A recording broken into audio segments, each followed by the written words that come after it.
A teia do destino, a oração, uma invocação mágica. Parte 2. As asas e o poder. A invocação, o clímax. Ficou claro na primeira parte que há determinadas razões ocultas que não aconselham a oração coletiva, exceto em circunstâncias especiais. O conhecimento dessas dificuldades foi que levou Cristo a advertir seus discípulos para que não fizessem suas preces diante de outras pessoas e os aconselhou que, quando necessitassem ou quisessem orar, se recolhessem a seus aposentos. Não podemos ter individualmente um edifício bonito e grande para as nossas devoções, nem o necessitamos. Com muita frequência, a pompa e a exibição fazem com que afastemos os nossos corações de Deus. Porém, a maioria de nós pode perfeitamente dedicar uma pequena parte de nosso aposento para a devoção, o separando com uma cortina ou com um biombo do resto do ambiente. Ou ainda podemos transformar um cômodo em um santuário completo. Não importa o tipo das paredes que o separem, é a separação e a invisível casa de Deus que construímos com nossas orações. E a graça divina que recebemos como resposta de nosso Pai que são importantes. Pode-se colocar na parede uma imagem de Cristo e o símbolo da Rosa Cruz, se o desejarmos. Porém, isso não é o essencial. O olho que tudo vê é o preferido por alguns ocultistas avançados que conhecemos como um símbolo do Pai. Porém, recordemos as palavras de Cristo. O Pai e eu somos um. E mesmo não tendo uma imagem autêntica de Cristo, podemos utilizar a que tivermos, já que sabemos que os nossos pensamentos não se perderão por falta de autenticidade. Cristo é o Senhor dessa era. Mais tarde, naturalmente, o Pai tomará esse lugar, mas agora Cristo é o mediador dos povos. Cremos ser desnecessário dizer que não importam as dimensões do lugar de oração, pois qualquer cômodo ou habitação do aspirante fiel acha-se compenetrado por uma atmosfera de santidade, pois todos os pensamentos que ele gerou legitimamente, depois de haver cumprido religiosamente suas obrigações com o mundo, provém do Pai Celestial. Assim que o lugar reservado ao santuário logo se encherá de supremas vibrações espirituais. Entretanto, qualquer aspirante que pretenda seguir o método científico de oração deve procurar, antes de tudo, um lugar permanente de residência. Porque, se mudar de um lugar para outro, sofrerá uma perda importante e terá que voltar a formar as mesmas vibrações. O templo invisível que ele constrói se desintegra gradualmente quando a adoração cessa. As asas e o poder. É uma máxima mística que todo desenvolvimento espiritual começa no corpo vital. Esse é o mais próximo em densidade ao nosso corpo denso. Sua nota-chave é a repetição e é o veículo dos hábitos, sendo assim difícil de modificá-lo ou influenciá-lo. Mas uma vez que alguma mudança se tenha operado e um hábito tenha sido adquirido pela repetição, sua atuação se torna até certo ponto automática. Essa característica é boa e má com respeito à oração, porque a impressão registrada nos éteres desse veículo impulsionará o aspirante ao fiel cumprimento de suas devoções nas datas marcadas. Ainda que possa ter perdido o interesse no exercício e suas preces sejam meras fórmulas.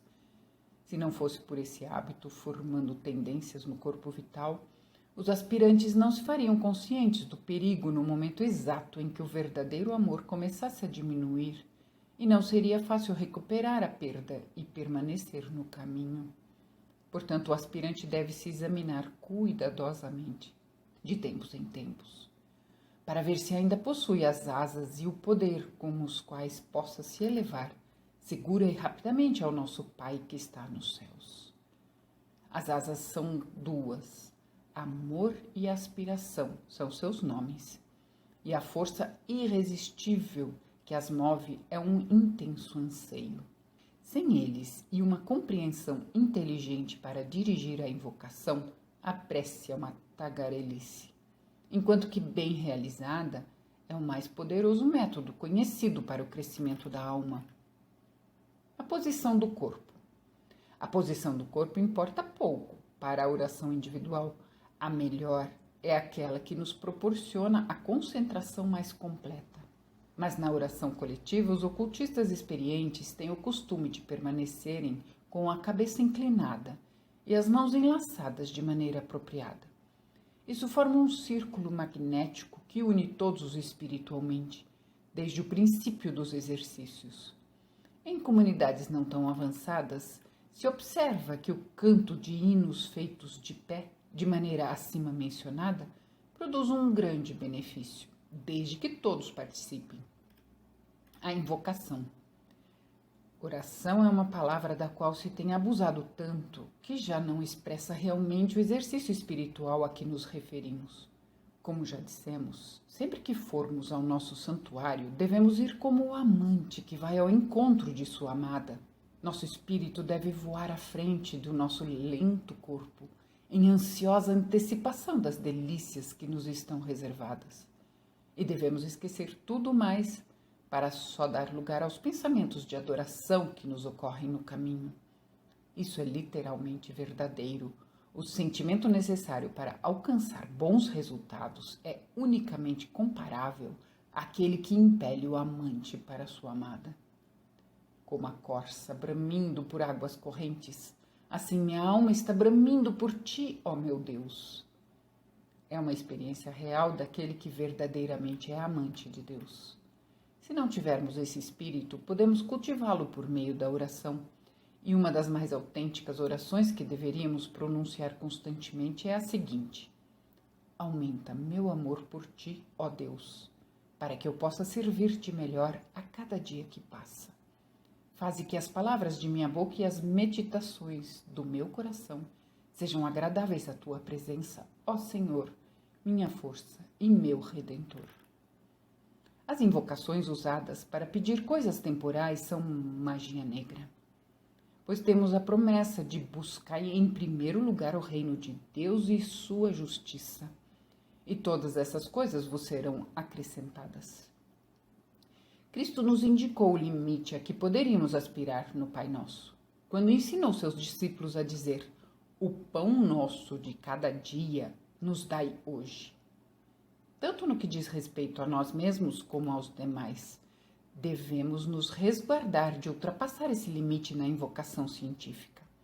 Mesmo quando oramos por bênçãos espirituais, devemos evitar que se manifeste qualquer sentimento egoísta, o que destruiria o nosso crescimento anímico. Todos os santos nos testemunharam seus dias de obscuridade e a consequente depressão, quando o divino amante oculta sua face. Isso depende da natureza e da força de nossa devoção. Amamos a Deus por Ele mesmo ou o amamos pelas alegrias que experimentamos na doce comunhão com Ele? Se for somente por esse último motivo, nosso afeto é essencialmente tão egoísta como os sentimentos da multidão que o seguia pelo alimento que ele havia fornecido. E agora, como naquele tempo, é necessário que ele oculte de nós a manifestação do seu terno amor e solicite para que nos ajoelhemos envergonhados e arrependidos. Felizes somos nós se vencermos os defeitos de nosso caráter e aprendermos a lição de uma fidelidade firme, tal como a agulha magnética que aponta para o norte sem vacilar, embora chova, haja tormenta, ou o céu seja coberto de nuvens negras que ocultam a visão de sua amada estrela. Dissemos que não devemos orar por coisas temporais e que devemos ter muito cuidado até em nossas orações por dádivas espirituais. Portanto, é autêntica esta pergunta: qual deve ser o objetivo de nossa invocação? E a resposta é, geralmente, louvar e adorar. Devemos abandonar a ideia de que toda vez que nos dirigimos ao nosso Pai Celestial, devemos lhe pedir alguma coisa. Não ficaríamos contrariados se os nossos filhos estivessem a todo momento nos pedindo coisas? Entretanto, não podemos imaginar que Deus se desgoste por nossas importunas petições. Nem devemos esperar que Ele nos conceda tudo o que pedimos, porque muitas vezes nos prejudicaria. Por outro lado, quando oferecemos ações de graças e orações, estamos nos colocando em situação favorável com a lei da atração. Estamos em um estado receptivo no qual poderemos receber uma nova descida do espírito do amor e da luz. E deste modo ficaremos mais perto do nosso ideal adorado. O clímax final. Não é necessário que a invocação, audível ou não, seja mantida durante todo o tempo da oração.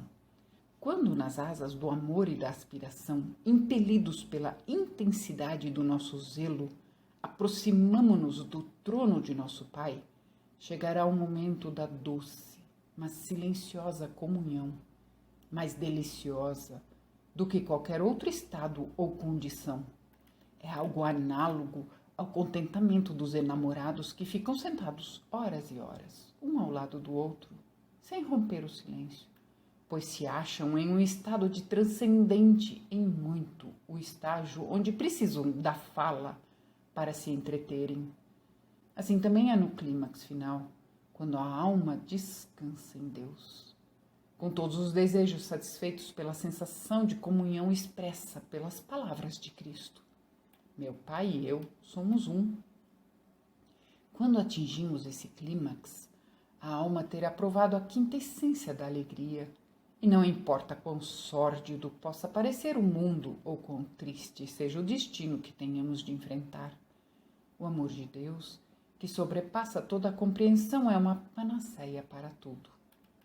Entretanto, esse clímax final só é obtido em toda a sua plenitude em intervalos muito raros.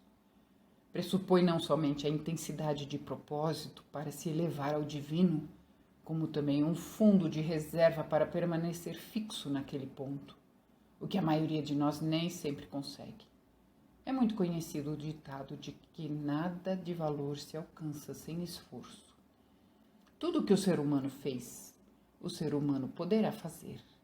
E se começarmos a cultivar o poder da invocação ao longo de linhas científicas aqui especificadas, dia chegará em que colheremos resultados com os quais nem sequer sonhamos. Que Deus nos céus abençoe os nossos esforços.